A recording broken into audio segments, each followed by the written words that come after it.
Yo, what's up? It's the Cleaner Prince back again with another album reaction. My first album reaction of 2020. And today we will be listening to Tory Lanez, the new Toronto 3. So yeah, I'm gonna start off saying that I've never really been much of a Tory Lanez fan, especially like starting out, like when he came with his first album, I Told You. It had way too many skits on it. Like going back to his albums, listening to them, that's an album I would totally and be happy to skip because it had too many skits on it. It was quite a long album. I think with the amount of skits that it had on there, I think it made the album look longer than it actually was. And I feel like it wasn't really a cohesive album in my opinion. That's one of the, if I'm honest, out of all the albums he's dropped, that's probably my least favourite. Memories Don't Die, that was a good listen from what I remember.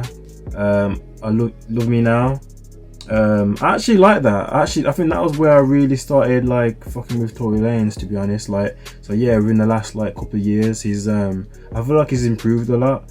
I feel like in the beginning he kind of felt like he had a chip on his shoulder, and I feel like he had a lot to prove. Because I think my first introduction to Tory Lanez was the song, was it Say It? Which I think most people have heard that song because it was like a remix from like an R&B 90s track. Which was cool. Last year came with Chixtape 5, where it was cool. It was alright. I haven't listened to it too many times, like about maybe like 2 or 3 times. It was alright. It's not bad. It wasn't bad. It was just obviously with Chixtape, it was literally just remixes of songs where when Tory Lanez is like in that bag, he's like, he kills it, to be honest. And I feel like the remixes to the songs that he did, I feel like he did them justice. Like he's done, what is it? I'm trying to think now. I know he did remixes to Pretty Ricky. Who else? Oh my mind's gone blank. P.A.I.N, I'm Sprung. Yeah. So it was on. So it was alright. It was alright. Like it wasn't my favorite. I think, if I'm honest, I think my favorite album from him at the moment is Love Me Now, to be honest. I really like that. But anyway, we've got the new Toronto 3. In terms of like the new Toronto series, I've listened to the previous 2 like once, because like I was saying, it's only really the past couple of years where I've started really like fucking with Tory Lanez, and they're all okay. When you just do one listens, like it's hard to really like remember like the standout tracks and whatnot. But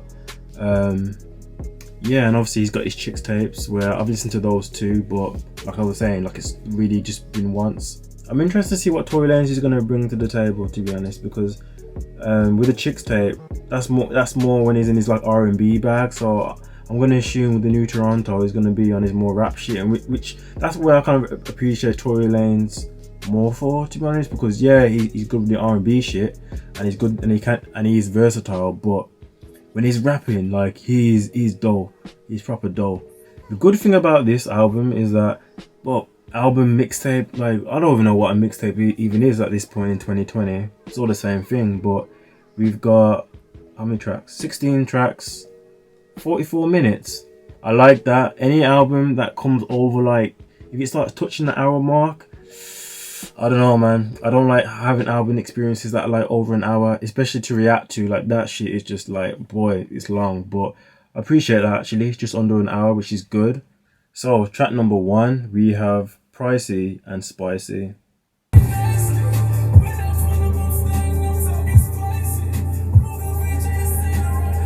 I'll be honest, yeah. I'm not gonna try not to pause too many times, but when Tory Lanez is on this auto-tune shit, like, oh, I don't know, man. Sometimes it's a bit hit and miss for me, but like how it started off, the beat's banging, the 808s is really hitting. But yeah, with auto-tune, not really feeling it from Tory Lanez, but let's see how it goes.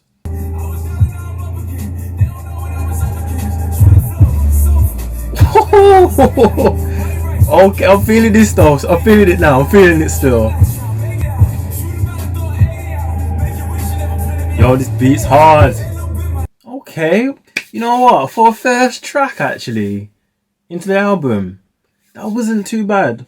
Like the beat was banging, as I was saying. To be honest, like that was a dope beat. Don't know who produced that, but with the auto tune, like I was saying, for me, sometimes hit and miss. But for the intro for the new Toronto 3. Yeah, Tory Lanez was just like just talking his talk really, just on that like braggadocious shit really. This we all like if you follow Tory, you kind of know that he's very like I wouldn't say he's cocky, but he's um very confident. You know what I mean? Like he's very he knows what he brings to the table. Like he knows like how versatile he is and what he brings to the game. So with an intro track like that, I was feeling it still. So not too bad, not too bad. So we got track number 2 now, and it is the Coldest Playboy. 2 minutes. Okay, like we're almost halfway through.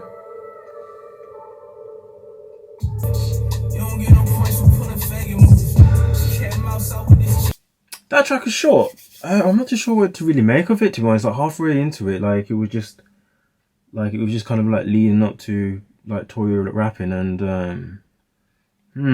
wasn't really feeling it, to be honest with you. It wasn't a bad track. I think maybe if it was like longer, like where Tory Lanez could really like get into his verse more, but I feel like that was a very short track. But it wasn't a terrible track, but very, very short, to be honest.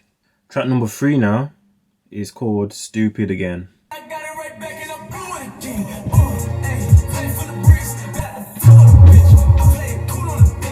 Yo, this is what I'm talking about, man. When Tory's like rapping and flowing like this, man. This is the Tory that I'm liking, man. Like, forget all that R&B shit where he's singing, he's got the auto-tune and that. But when he's in this bag, man, I'm telling you, man. Telling you, man. Tory is sick, man.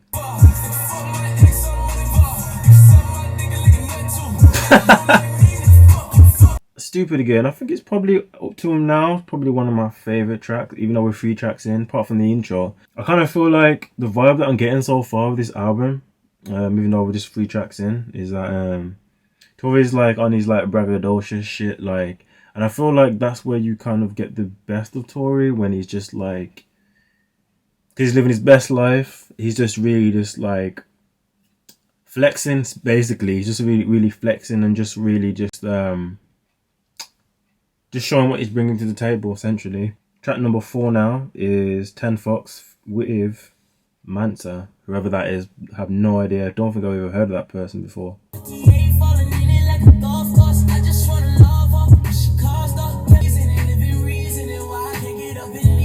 See, this is what I was saying, yeah. It's Tory Lanez, for me, when he's using the auto-tune, it's a very hit and miss. But when he's like, I think when he tweaks the auto-tune down a little bit, but it's more of him, his natural vocals, I fuck with the track. I'm very surprised how short these tracks are, to be honest. Then again, I shouldn't be surprised because the album is like literally like 44 minutes. But yeah, this is probably like the first like R&B type of track that Tory's put on the album. It was cool, to be honest. It wasn't too bad. Like I was saying earlier with the whole auto-tune. For me, I find it hit and miss with Tory. Sometimes sometimes the auto-tune just basically just gets a bit too high for me, and it's just like it's a bit unbearable. But that was a cool track, to be honest. When you're rich as famous as him, like, and you probably got girls in your DMs, like a list of girls, literally you probably have to scroll like 2 times just to go through the whole list of girls that's probably in your DMs. When a girl's trying to like how can I put it? When a girl's just trying to like be on her fuck shit, and like Tory Lanez basically saying, hey, he ain't got no time for that, essentially. Like, he doesn't give 10 fucks, really. Going into track number 5 now, Dope Boy's Diarrhea.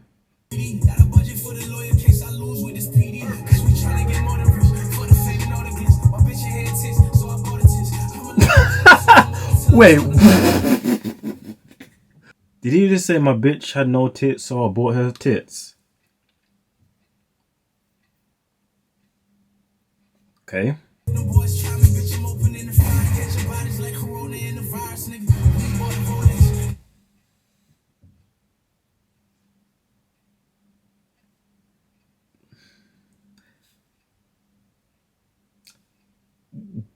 Well, I mean, shit.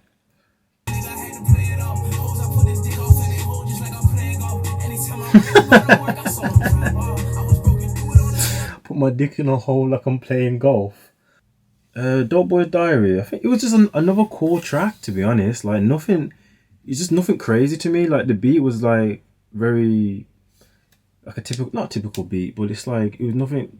There's no, it was nothing crazy. Like I was saying, it's like a Meat Mill type beat essentially. Like I could imagine Meat Mill just bodying that. To be honest, like that type of beat. A few of his lines very questionable. Like the whole virus line was like, whoa, okay. Like given the current climate and what's going on, it's like, yeah, not too sure if you should have dropped that. But to be honest, there's rappers that have said like worse stuff than what's going on. To be honest, like Eminem is not like renowned for like his like controversial bars. So not that this bar was controversial, but just saying. Track number 6 now is called "Accidents Happen" featuring Little Tjay.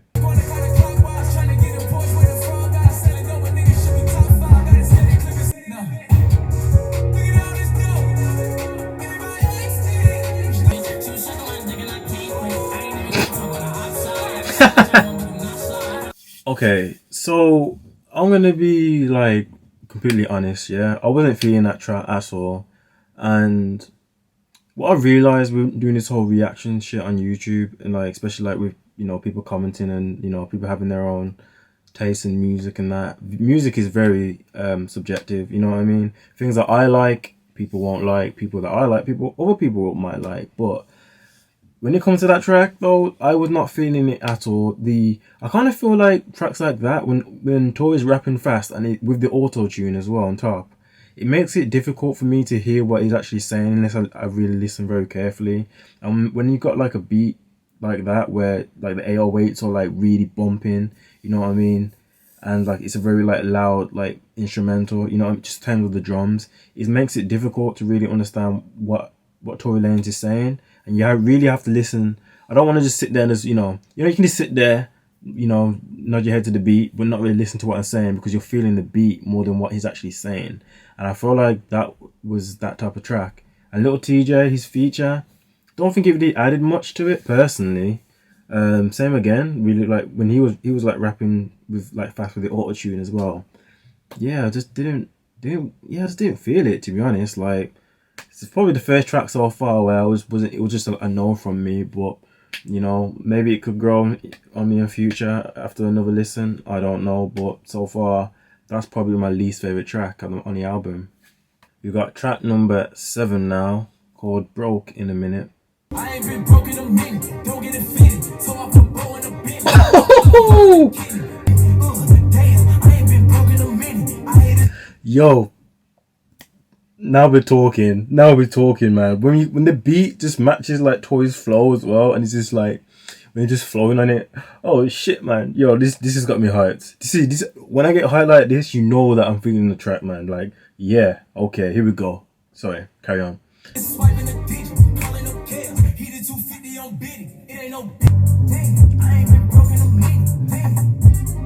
I think it's safe to say, yeah, that is definitely my favorite track on that album so far, you know. Like when Tory's like just feeling himself like this, yeah, and he's just like on his braggadocious shit, man. This is what I'm talking about. When he's in his bag, yeah. Like when the beat is just matches his flow and he's just gliding on the beat and he's just like he's got the bars and he's just rapping, he's just, you know, flexing essentially. When he's flexing like this, he ain't been broke in a minute. Right, okay, so we're going to track 8 now, called "P.A.I.N."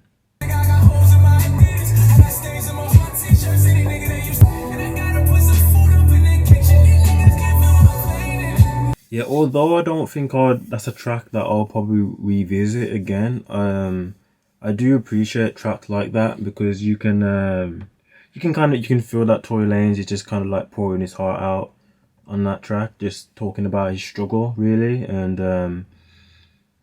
just I guess just trying to survive essentially and like against all odds, essentially making it into the game, getting like, you know, living that flashy life, getting diamonds and all that kind of like lavish stuff, and just wanting to like provide for his family.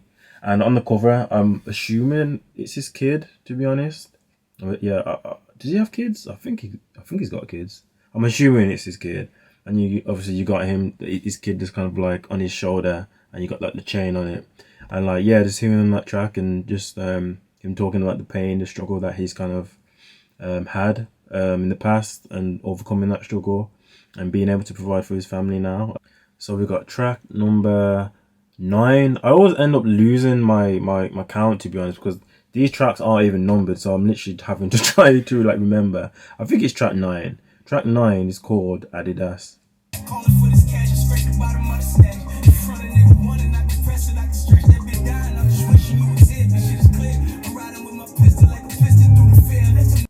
I'm not too sure why that track was called Adidas, to be honest.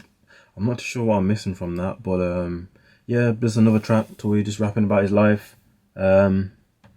I guess the lines that stuck out to me was him saying that he was born broke, but he's gonna die rich, and about when he does pass away, that I think he said he'd want them to celebrate him like his pack.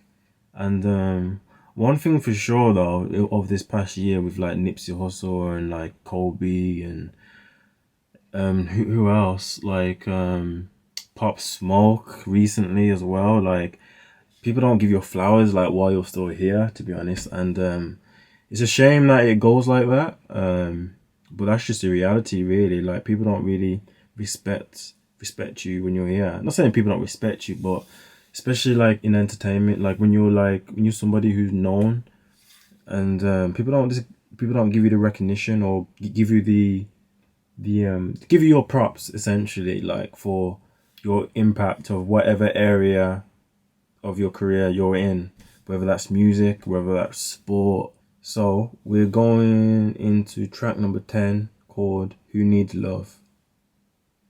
Everybody needs love.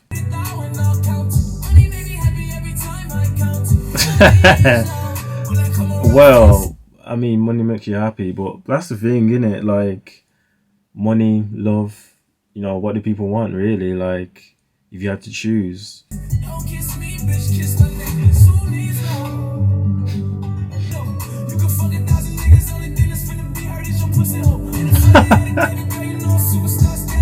What? I'm not sure how Tory Lanez is, but when you're a rapper like him and the fact that he can get like literally like girls easy, especially if you see on his Instagram live, like especially with the quarantine radio, you got flipping girls and that like twerking and that for him. So it's like, yeah, but I think with Tory Lanez, you were saying that who needs love when you got money, but let's be honest, man, money is very difficult, to be honest. Like it's like a double-edged sword. It's like everybody needs money, you know what I mean? And but at the end of the day, they say money is the root to all evil, but everybody needs to survive out here, you know what I mean? Like they say, money makes the world go around, but at the same time, as Biggie says, more money, more problems. Going on to track 11 is called Do The Most. Oh, okay. Hey. Is this Tory as well? That track is definitely like a strip club, like club kind of anthem. Definitely can hear that playing like when we do when we are allowed to go back out into like, normal life, once the quarantine and flipping isolation is done with. But yeah, that was a cool track. I think on an album you're kind of expecting a track like this to be played. Tory Lanez does have like club anthems. Going to track 13 is called Letter to the City 2. Don't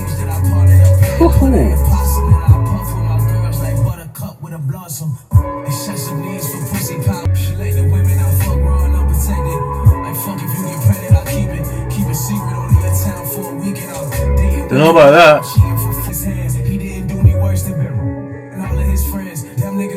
Do you worse than who? Why can't I help but feel, yeah, that's like a track, yeah, or beat that I could hear Drake like rapping to. I don't know what it was. Something like just the cadence of like how I think how Tory was rapping, the cadence of how he was rapping and the beat itself definitely could feel like Drake being on a beat like that. But Letter to the City 2, I haven't heard the first. Well, I probably have heard the first one, but I don't remember it if it's on one of the previous New Torontos. I think it's just a typical track where Tory's just flexing essentially. Nothing really stood out to me. It's a good track though, honestly. It's probably one of the best tracks that I've listened to so far on this album. So going into track number 14 now, is called Back in Business.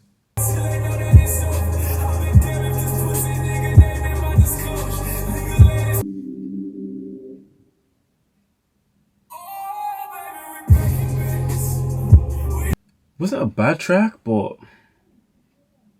I think I just find that like these type of tracks just seem very like something like I feel like I've heard this before. To be honest, I don't know. Like it's just didn't really. Yeah, man. I don't know. It just sounded very similar to like my previous Tory Lanez track. It was alright, but yeah, there's nothing really different about it. Essentially, that's just how I feel. So we're on the second to last track, track 15, called D.N.D.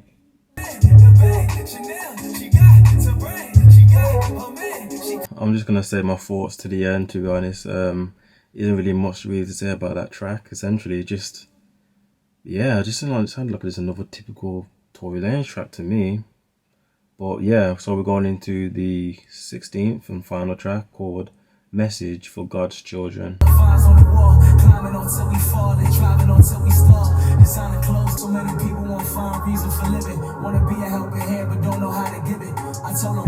That's true. I feel like I'm gonna get flipping blazed for this, but I just thought the album was it was just cool. Like there was nothing too crazy for me. It's no way like his best project for sure. Like in terms of albums, anyway, it's definitely not his best album. For me, I think I'm still fucking with Now You Love Me Now. Is that what it's called? I always end up forgetting. Yeah, Love Me Now. I think for me that's still my favorite Tory Lanez album. With first reaction, sometimes it's very like my reactions are very raw, and like how I feel at the time of listening to it is how you see it. So that's not me saying that me going back and listening to the new Toronto 3 I could like it more, but as a first listen, as a first reaction, I just thought the album was very cool, and like interesting verses on the project. Tory Lanez is essentially like, I feel like he raps about very similar stuff, just his come up, flexing. Like a lot of his tracks I feel like are quite similar, if I'm being totally honest. Like you could play a track and you'd probably feel like, oh, it's from an album from the past. That's just my opinion anyway. I don't know how everyone else feels about it, but the new Toronto 3, it was just a cool album. Like I was saying, like it just wasn't, I feel like he didn't really do anything different. I feel like he had his R&B type tracks, he had his rap type tracks, and he had his auto-tune where it was just like a mixture of R&B and rapping, where I think that's just where Tory Lanez sits. Like when he's in that lane, that's just where he dominates essentially. But for me, I just feel as though the album just didn't really do anything too crazy. I feel like it was just very simple, if I'm being totally honest. I have to give it like a few more listens really to see if the album grows on me, but that's just my honest opinion. You might not agree, that's fine. Music is subjective, as I've said before, and yeah, how I feel about an album, how I feel about Tory Lanez's album, you might feel differently, and that's fine, to be honest. Like everybody's entitled to have their own opinion. Like whatever Tory Lanez decides to drop next, like hopefully like he stops like this series, like the new Toronto 3 and the Chicks tapes. I think he doesn't really need to carry them on at this point. Like I feel like now he should just like either drop an album, well they're all pretty much album mixtape. I think he should drop a project where it's like a completely new project. It isn't like a continuation into the series. But going into his next project, if he drops something next year, which he probably will, I want to see him probably experiment a bit more. I'm still not a fan of the whole auto-tune. I don't know, just like I was saying, it's very hit and miss for me. Like sometimes it's fire, and sometimes the auto-tune, the levels of it can just be lowered a bit more. But yeah, that's my opinion on the new Toronto 3. If you're new to my channel, make sure you subscribe, hit the notification button as well. Give it a thumbs up if you like the video. Drop a comment as well. Let me know your favorite tracks. Let me know your opinion on the album. But yeah, until the next video, I'm out. Peace.